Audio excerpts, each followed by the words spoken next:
علماء کرام نے بسم اللہ الرحمن الرحیم سے متعلق بہت سے شرعی مسائل بیان کیے، ان میں سے چند درج ذیل ہیں۔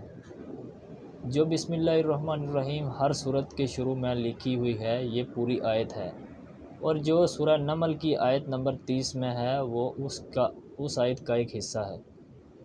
بسم اللہ ہر سورت کی شروع کی آیت نہیں ہے، بلکہ پورے قرآن کی ایک آیت ہے، جسے ہر سورت کے شروع میں لکھ دیا گیا تاکہ دو سورتوں کے درمیان فاصلہ ہو جائے۔ اسی لیے سورت کے اوپر امتیازی شان میں بسم اللہ الرحمن الرحیم لکھی جاتی ہے۔ آیت کی طرح ملا کر نہیں لکھتے، اور امام جہری نمازوں میں بسم اللہ الرحمن الرحیم آواز سے نہیں پڑھتا۔